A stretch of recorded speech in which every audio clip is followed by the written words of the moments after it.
This episode of the Open Sourcing Mental Illness Podcast is sponsored by Nomad PHP. Nomad PHP is a group of PHP developers that value continuous learning. We gather online every month to participate in conference-level talks given by some of the best speakers of the PHP community. Start stretching your boundaries. Be a part of a group that values learning. Join us for the next meeting. Start your habit of continuous learning at nomadphp.com. Today I'm joined with my good friend Eli White. Say hello, Eli. Hello. Eli, I met you in PHP Tech in 2014, and you were busy running a conference, so you may not have actually recognized that as when we met, but that's where I first remember meeting you, and that was my first PHP conference ever, and it was a lot of fun. I was there with my boss. My company had sent both of us up there. It was great. What really stuck out there for that PHP Tech was that there was a talk one of the nights, I believe it was like the Wednesday night, where you had a panel of mental health speakers, and I believe it was the mental health prompt was part of it. Yes, they were. And I believe Ed was Ed's. Of course, before we were a nonprofit, Ed's efforts with OSMI. Before we formalized the nonprofit, he was also a part of that. He was one of the speakers.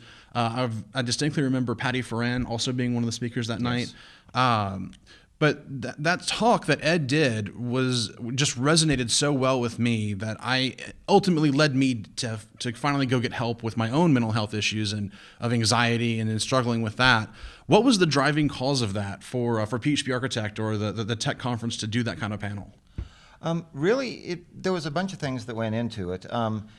Ed's, I don't know if it was his very first time he gave his talk or one of the first times, was the year before that at Tech, when he did it in the Open Spaces unconference that we had. And it had definitely sparked a lot of conversations. It was a topic that a lot of people were talking about. And at the time, we had started a series at those conferences of each year. We picked a different topic and we're having a panel on it. And we did that for a few years. And when it came time that year to try to figure out what type of panel we were going to have that year, about the same time, I was talking with Engine Yard about sponsorship. And things just kind of came together where it became actually they would like prompt to kind of sponsor the evening, and that they, paid to bring all the speakers in, and it just worked out really well. That's awesome. A friend of mine in Memphis, Jason Charns, has also been doing some speaking for the prompt. So, and to my knowledge, he heard about it through me talking about OSMI in my local tech community. So it's always interesting to find out how that stuff came about. Ed's been doing this since 2012. Was that episode of Dev Hell where he and Chris Hart just really kind of talked about Ed's struggles, and that really kind of kicked off OSMI and really made it a thing. And Ed gave a talk at True North, and he gave the same talk here at Lone Star, where it was essentially, him and Harchus was the ones that kind of did this and got this rolling, at least for OSMI's end, and it Right. pairs very well with the OSMI and the mental health prompt. Try to do the same things in terms of changing how we're talking about mental health, making sure that it's okay to talk about this kind of stuff in the tech community. What is it about the mental health situation in tech that drew you into it? Well, I kind of had an interesting story there because I had actually listened to Ed's talk a number of times. I had been at other conferences, and of course I was there at that panel that one night. And I'd been at a lot of other conferences where there were some other people, Amanda Folsom for one, who had been speaking about mental health. And it was obviously an important topic, and they were very interesting talks, but nothing really sort of ever personally resonated with me at the time. It wasn't until Sunshine PHP conference 2 years ago, I think? Sure, I'll go with 2 years ago.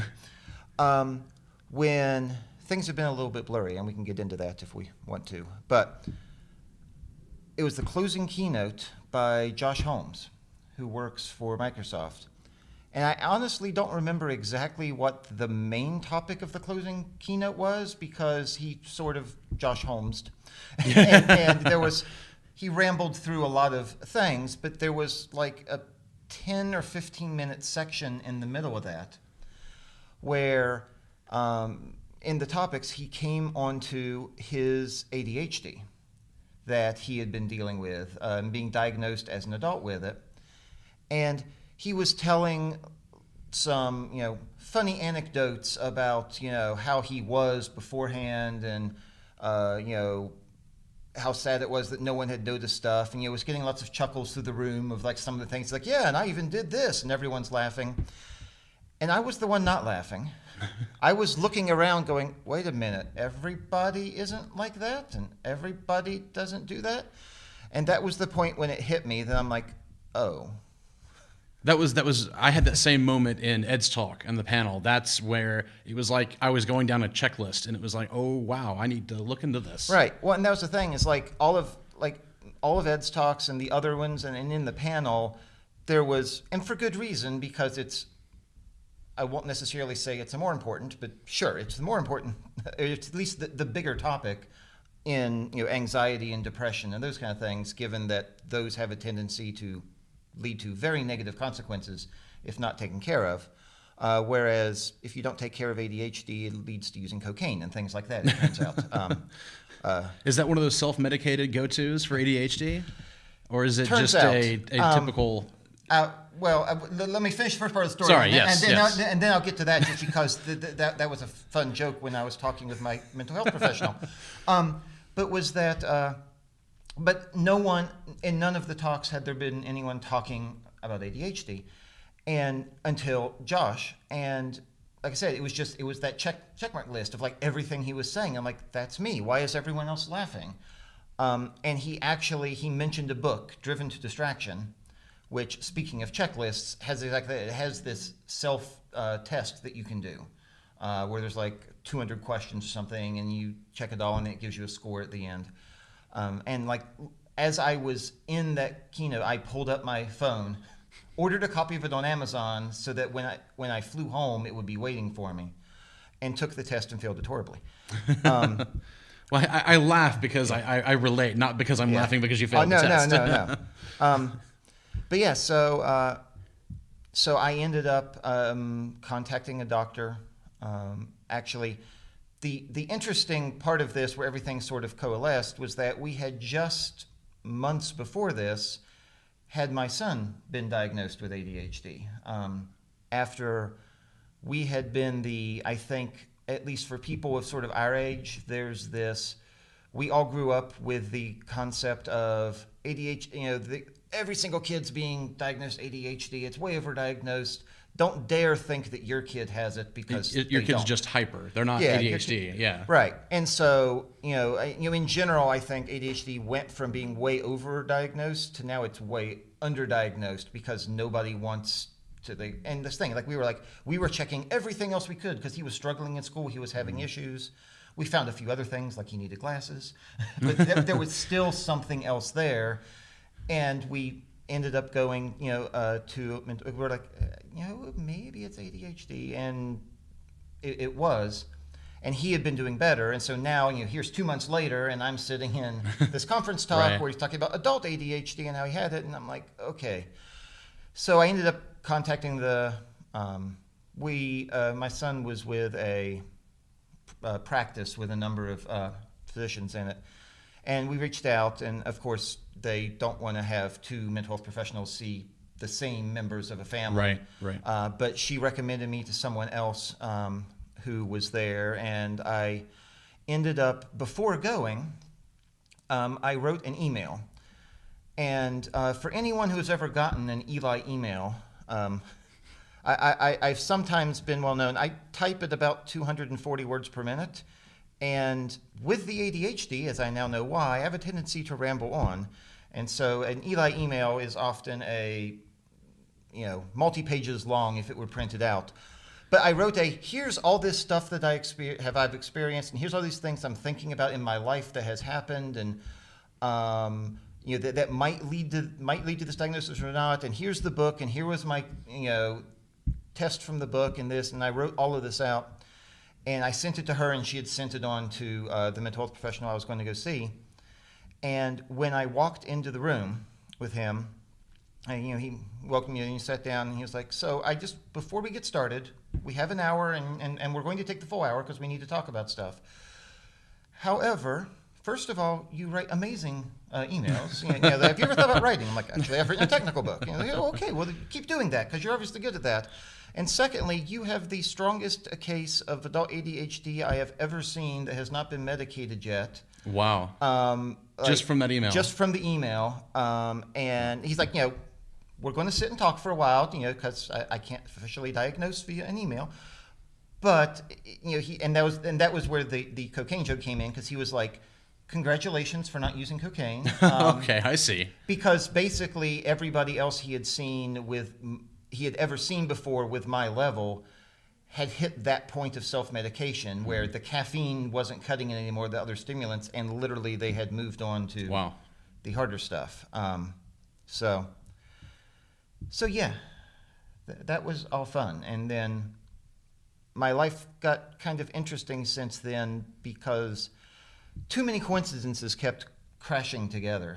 I ended up, at the same time, I had been seeing my primary care doctor because my blood pressure had started to rise a little bit. And, my blood pressure had mostly been fine my whole life. I have a few extra pounds on me I shouldn't. And so it was elevated, but never in the, we need to take care of this level. But like suddenly it was doing that.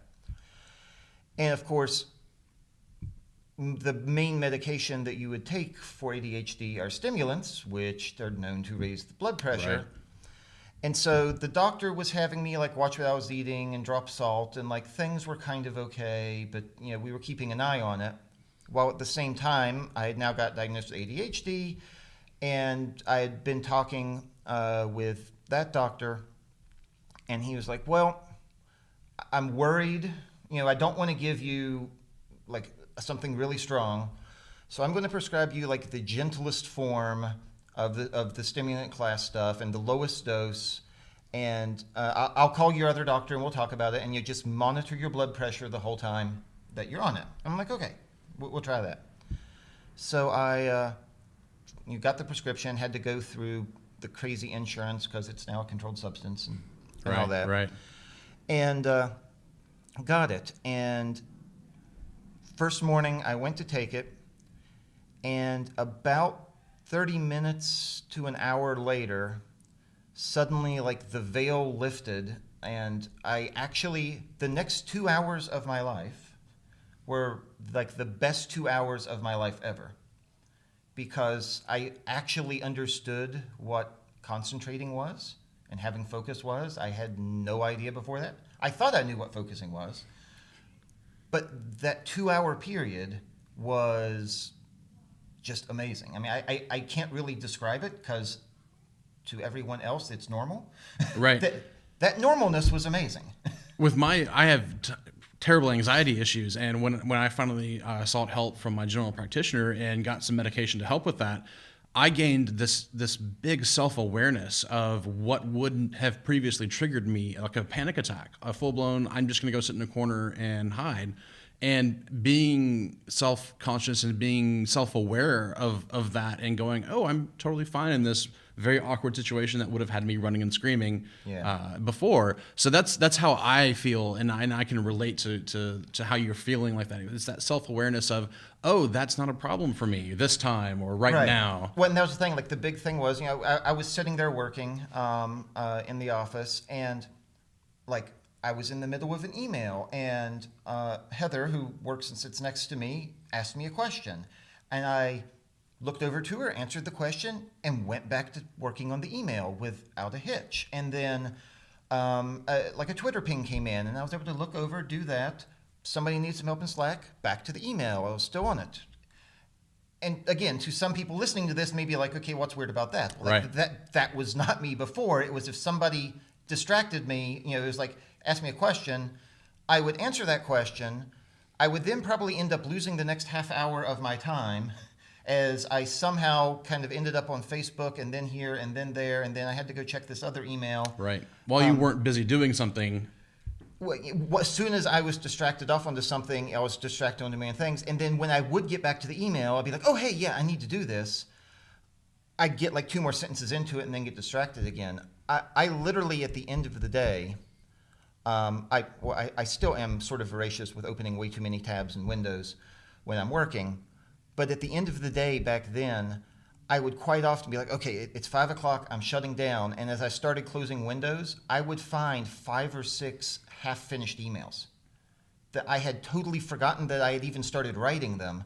And I'd have to like, okay, I can't shut down yet because now I need to finish this one. But then that'd be another 2 hours Right. before all of that would be done. But for that 2-hour period, like I could focus on something, then shift back and focus again.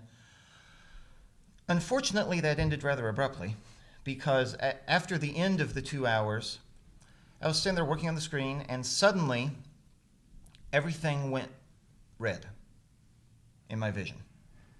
And I was like, okay. That's not good. That's weird. And then it happened again. And then I was like, yeah, okay, this doesn't seem good. And then I went, red, blood. I'm supposed to be checking my blood pressure. I haven't been, just because I was so excited about everything that was happening. Mm-hmm. And at the time, I think when I checked it then, I think I was at like 174 over 120. Wow. If you don't know anything about blood pressure, that's really, really high. That's like dangerous high. 120 over 70 is like where you should be. And yeah, you know, that wasn't just hypertensive level. That was, you should be going to the hospital probably level. And I sent an email. Again, I was very focused at the time. So I was like, well, okay, if this is happening and if this is happening, and I don't know if it's like, since I hadn't been checking it enough, like I didn't know, am I at the peak? Was there like a little peak and I'm on my way back down? Is it going to get worse or is it going to get worse? better? Right. Yeah. So I was like, well, I should send an email to my mental health physician, and then I'm going to go take a shower because I didn't take one this morning. And if I'm going to the hospital, you know, I'd like to have a shower first. And so I sent him an email. I went up and took a shower, and then as I was finishing the shower, I went upstairs, and before taking the shower, I took my blood pressure again, just now like 15 minutes later, and it was higher. And so I took the shower, got out of the shower, took it, it was higher. He then called me back, and I told him the rest of that, and he's like, if I were you, I would probably go to the emergency room, and you know, just to be safe. And so I did, and when I got to the emergency room, I was explaining it to the triage nurse.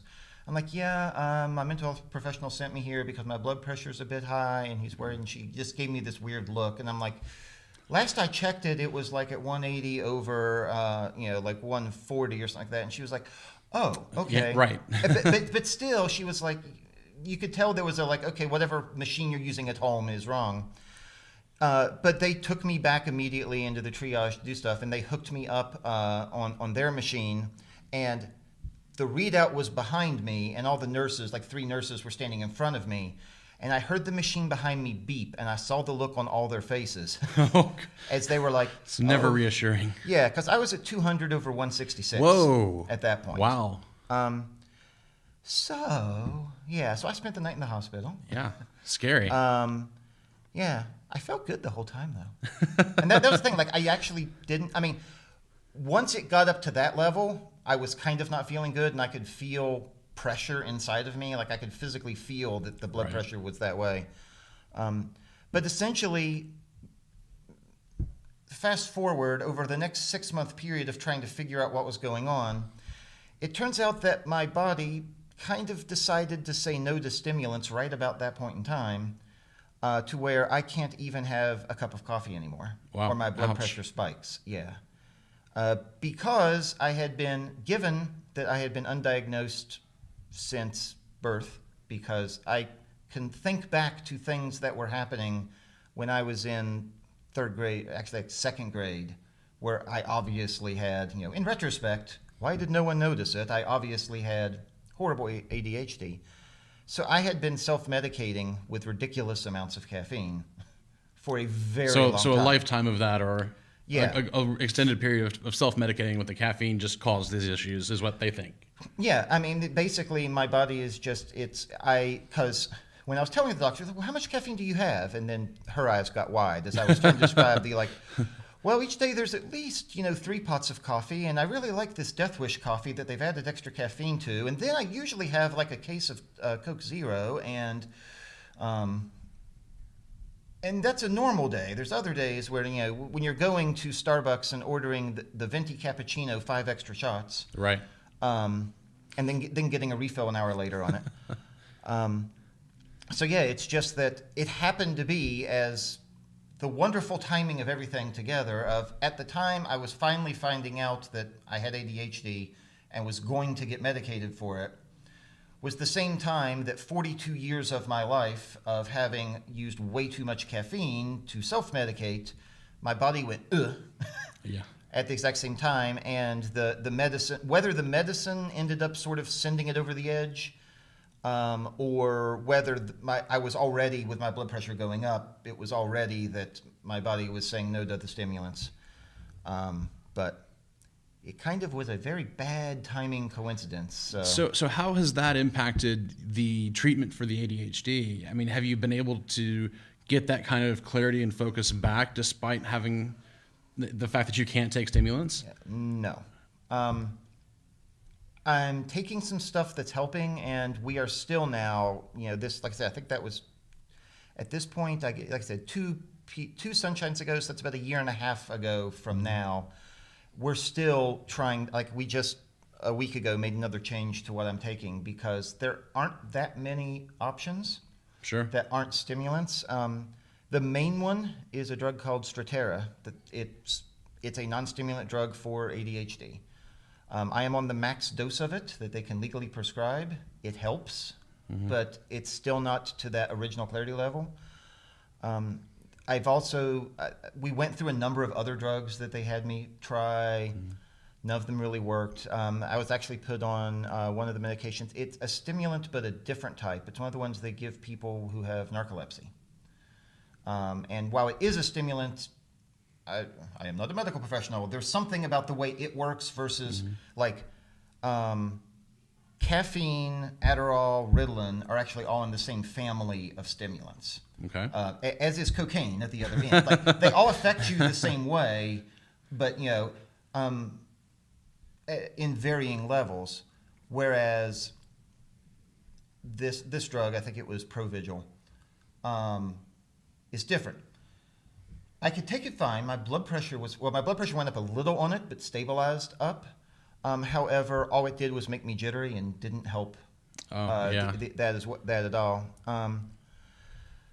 Interestingly, a lot of the medications for high blood pressure happen to help with ADHD. So my blood pressure medication I'm on specifically as a help with both is clonidine, which is one of the oldest, the original blood pressure medications, which they actually don't like prescribing nowadays. And every time I go to a new doctor and they for whatever reason and give them the list of my medication, they look at me weird going, why are you taking clonidine? Because it has one really bad drawback.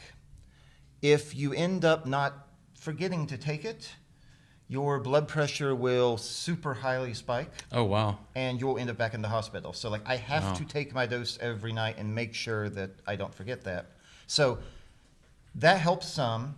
It specifically helps shut down my mind in the evenings when I need to get to bed. And that's I take what would normally be a dose you take 3 times throughout the day. I take the entire dose. Oh, wow. At night to sort of get me to shut down. The Strattera helps during the day. I'm also now on Wellbutrin because it turns out it can help with ADHD some, and it is helping some more, but we've still not found anything, given that I can't have the stimulants, that have given me that magical 2 hours of clarity back again. That's unfortunate, yeah, and I imagine that's really frustrating. It is. I didn't realize that the Wellbutrin was even helping because it turns out it's a very subtle drug. And had not that long ago talked to my doctor going all right, we had ramped up the dosage a few times and I'm it doesn't seem to really be helping and there's a few side effects and is it okay if I go off? He's like, yeah, let me give you a small dose for a week to go off of it.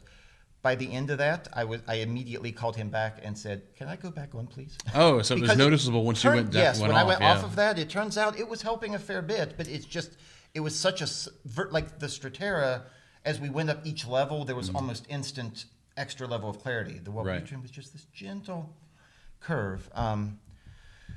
So things are better now, kind of, but it's weird because now I'm in a position where I know I have ADHD. I know what it's like. I know what it's like to not have it for 2 hours. Right, for 2 hours, yeah. And there was a period of time when I was doing very well, and that was when I was on the Strattera and I was still having caffeine. Because for a while that was still okay, but my blood pressure kept going up, and the doctor's like, okay, we got to figure out some of your blood pressure, because I was on the anti-blood pressure medication. I was on clonidine at that point, clonidine plus Strattera plus caffeine. And they're like, okay, we're going to have to figure something out. Why is your blood pressure still going up? And at one point, I realized, I went and looked at my chart where I've been tracking my blood pressure, and I correlated with when I knew I was having coffee. And I went, wait a minute. Oh, it all matched up. Yeah. And so I was like, okay, let me go like 2 days without coffee and take my blood pressure, then go 2 days back on coffee and take it. And it was immediately like, yep, that's it. And right. I went and talked to my primary care physician, and I was like, all right, well, here's what I found. And she's like, well, you know what that means? I'm like, yeah. Yeah, no caffeine. No caffeine. And actually, since then, now that I've been off of it, I found that if I have too much chocolate, because there's caffeine in chocolate. Caffeine, right? Yeah, and very low amounts, but yeah, but if I have enough of it, suddenly, I can feel, having had my blood pressure at 200 over 166 for a while, I know the feeling now of right. I have blood pressure, and I can feel it. I was traveling, again, doing a lot of traveling to conferences, Pacific Northwest. I was flying home from there and from Seattle, and I was in the airport. I was thirsty. I want something to drink. Dang it, I can't have caffeine. And everything around was, and I'm like, and I was walking around the airport Pokemoning, trying to just figure out, and I walked past, and there was a custom cocoa stand from some local chocolatier where they made mochas and other things, and they had, I'll get a decaf mocha. That'll be tasty and it'll be fine. Turns out their version of a decaf mocha was like a shot of decaf espresso and then 16 ounces of liquid chocolate. Wow, yeah, which will be a nice caffeine jolt for you. Yeah, well, it was delicious, and I got halfway through the cup, and I went, oh shit, I don't feel good. Ooh. And I put it down, didn't drink the rest, got on the plane, flew the 5-hour flight back home, took the hour drive from the airport to my house, walked in the house, sat down, took my blood pressure. It was still up. Wow. So my mental health professional was still working on trying to find a combination of stuff. He's actually doing a bunch of research and contacting a number of professors at the university where he studied to try to see if there's other things that might be possible. There had been some research at one point back in the 70s or 80s about using higher dosages of Strattera, but technically without getting a higher up doctor to sign off on that. If he just wrote me an extra script for it, the insurance wouldn't fill it, and he would like to actually find out how safe that is. Yeah, they're kind of funny about those prescriptions, as I found out with a couple of the things that I'm on. And when you run out of prescriptions, they have to call the doctor and be like, "Are you sure you should still have these?" And it's stuff that is for anxiety. And I'm looking at the watch, going, "I only have 2 more days. What are you gonna do?" And I don't want to take the anxiety medication because what if I run out? And then it's this whole panic attacks on top of it. So yeah, and that one's fun with me now, given that I am on the clonidine, because I have to make sure I don't run out. Because a couple times it's been, I go to take my medicine at night, and I'm like, I only have 2 doses left. It's Friday evening. Yeah, that's. And so when you're making the emergency calls to your doctor line just to be like, I need a script called in today. Yeah, absolutely. I've been there. I haven't officially been diagnosed with anything other than just anxiety disorders, but I also found out I was diabetic at the same time. So I got put on a bunch of drugs at one time, and that was a severe adjustment to my body. But luckily enough, I have overcome. Well, I've come a long way, so I haven't had nearly the bad trouble you've had, especially with the blood pressure. I also had high blood pressure, which was another fun thing. And my doctor gave me something for the blood pressure, and then he also gave me clonidine, but he said only take this if it's over 170. So for 3.5 months, I checked my blood pressure every day, Yeah. sometimes twice a day, just to make sure. And I never ever got that high again because I was on the other medication. So Nice. I can empathize greatly with the blood pressure issues. Yeah. And luckily, and this is where it all comes down to, as far as the doctors are concerned, it's just I abused caffeine for so long that Right. my body has just now at 43 shut down for it, because my son is taking the normal ADHD medicine, and in fact he is currently on the exact same medicine that I had taken, and he's doing wonderful on it. So you work for yourself, or your wife is the president of the company you work for, so Right. you have a unique work situation. Do you feel like the mental health issues have been a problem at work? Because even before you two started All for One events, when you were working for PHP Architect, you at least had more coworkers there. Were the mental health issues, I mean, obviously they affected your job, but were they a concern? Was it an issue with the day job, as a lot of people tend to tell us about it at OSMI? Right. It was, but I didn't realize it was. It's one of those, in retrospect, I suddenly realized all the things that had been happening my whole life. And there's definitely a lot of, I wonder where I would be had I been diagnosed 20 years ago. And could have changed something? Yeah, and could have actually, because that being said, I've done very well in my career. I've had a good run, as it were. But I now realize I was doing all of that handicapped. The hard way. Yeah. Yes. And so there's this like, what the heck might have happened had I actually been medicated? But no, I had, I can think of many times, at previous jobs, there were, I'll just bring up two things, for example. When I worked back at the Hubble Space Telescope program, I was there for 7 years. One of the reasons why, in retrospect, I really liked working there was that it was a super low-stress environment where if I happened to go in the morning and then at 5 p.m. went, oh, it's time to go home, and realize I hadn't actually touched a stitch of work because I had just been ADDing around the entire day and like looking at random stuff on the internet and then checking my email and then going and getting a coffee. Or just looking at all the Hubble pictures Yeah. that came in the previous day. Exactly. And that literally happened a number of times, but that they were okay-ish with it. I know I had talked with my boss at the time about a few times. He's like, as long as your work's getting done, that's the cool part. And it was a very, we would have a week. Okay, we have a week to work on this, and that's your task. And it's something that would take a day. Mm-hmm. So I'd get it done, right? But very distractedly. And so, like, I know things like that happened a lot. I also now know there was a job I had that I enjoyed, but it completely stressed me out. And that was actually when I was working for Zend as their evangelist. And what it was that as their evangelist, I had 30 different top priorities. I had always, before that, I was a programmer. You Right. gave me my list of tickets. Yeah. I knew what I had to hit. I'd hit them in the lit as I went, and like that was my only thing I had to focus on. As I got distracted on random shit, that was the only one thing I had to bring my focus back to.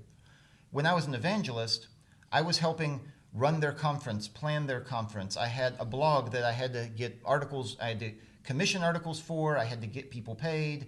I had a podcast I was running, I had to get people on that, I had to record the podcast, I had to maintain the blog. I also had to just like be in IRC all day because I was the evangelist and needed to be there for people to talk to. Right. And so like An I had outreach. Yeah, I had all these different things that I had to kind of do all of them every single day. And at the end of every day, I was just so wound up and I was just frustrated and I didn't feel like I'd gotten anything done because I had like touched on a little bit of all of it, but I never got anything done. And like, I now realize that it was the ADD just self-defeating me there because I needed to be able to focus on this, now go focus on this, now focus on that. Right. And I couldn't, because as soon as I would start doing one, in the back of my mind, 3 things for 3 of the others would pop up. And I'd be like, oh yeah, I needed to do that. And as soon as I get halfway towards, like, oh yeah, I needed to write an email to this person. So I'll go over there, I'll hit new email, I'll type their address in, I'll start typing the title, and then I'm like, oh wait, but I needed to get that podcast going. And it was, again, one of the situations where at the end of the day, I had 300 windows open on my computer. Nothing actually got completed. The bosses were yelling at me, why isn't stuff getting done? And it was there were other reasons in the end, but it was part of why when they decided to get rid of the evangelist position, I kind of was like, okay, that's fine. I'll go find something else. And the funny part is that now I'm doing that exact same job, basically, but for myself. But now that I have the medication, now that I know what's going on, I'm not getting all stressed out. And I was before I got diagnosed. That was something that had started to happen again, is I was finding myself super frustrated at the end of the day, every day. And there was this, can I do this? Can we do this as a business and as a couple with my wife and I? Right. Because every single day was ending in just this stress and frustration. It was really just a frustration stress of the days at the end. We're trying to run 3 conferences at the same time. I have 5 million windows open. I have 6 unfinished emails. I'm not getting anything done. What the bleep? And so getting the diagnosis and starting down this unfortunately super awkward and still being figured out path of medication. Oh, absolutely. Has completely changed that around. As it stands right now, like on the where I am in my medication cycle, I do worry that if for any reason, knock on wood, it's not going to happen. If for any reason we would end up having to shut down the whole doing our own business thing, I'm not sure how well I would fit back into a sort of normal corporate job at the moment. Right. Because I drank so much caffeine when I was at work specifically to help keep me going, and now I can't have that. Especially because the break rooms are stocked with fancy coffee machines, and it's just all you can drink. Yeah. Yep.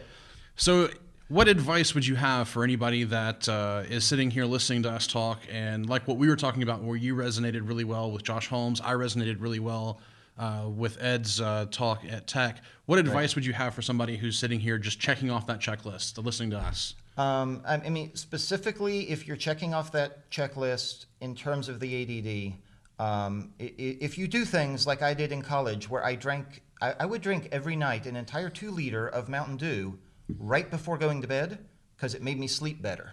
Wow. Again, things that someone should have went, dude, you have ADD.